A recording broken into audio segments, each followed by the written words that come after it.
HIV کا مطلب ہے ہیومن امیون وائرل ڈیزیزز، اس کا دوسرا نام ایڈز ہے۔ ایڈز کا مرض ایک وائرس کے ذریعے انسانی جسم میں داخل ہوتا ہے اور انسانی مدافعت نظام کو تباہ کر دیتا ہے۔ انسانی جسم میں داخل ہونے کے بعد اس کے سائن سمٹم انسان میں اپیئر ہو جاتے ہیں، یعنی مرد ہو یا عورت، ان کو زکام بہت جلدی لگتا ہے، ان کو اریٹیشن زیادہ ہوتی ہے جسم میں، ساری جسم میں درد ہوتا ہے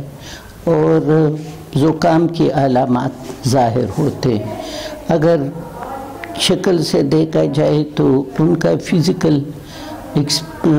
اپیئرنس بہت کمزور ہوتا ہے، یعنی انسان زرد ہو جاتے، اس میں خون کی کمی ہو جاتی ہے اور بھوک نہیں لگتی اور ساری جسم میں درد ہوتا ہے۔ اس سے ہم کو ظاہر ہو جاتے ہیں کہ اس میں کوئی خطرناک بیماری ہے،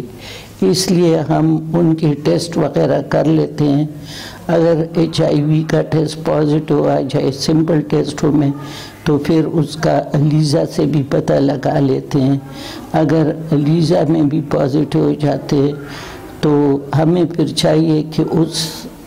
انسان کو کاؤنسل کرے اور اس کو بتائیں، کیونکہ اس کے جراثیم ایک انسان سے دوسرے انسان میں بلڈ ٹرانسفیوژن کے ذریعے پھیلتی ہے اور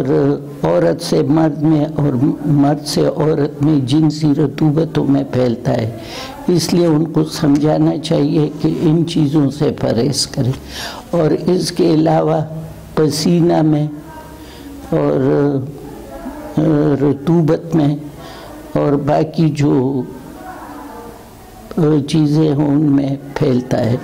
خوراک کے ذریعے اس میں کوئی وہ نہیں ہوتی، لیکن اگر کوئی ایک دوسرے کا شیو کرتے ہوئے بلیڈ استعمال کرے یا بال کاٹتے ہوئے کینچی وغیرہ استعمال کرے تو اس سے پھیلتا ہے۔ اس لیے ہمیں چاہیے کہ لوگوں کو اس سے منع کریں، کیونکہ پچھلے 2017 میں ان کی 90,000 تعداد تھی مریضوں کی،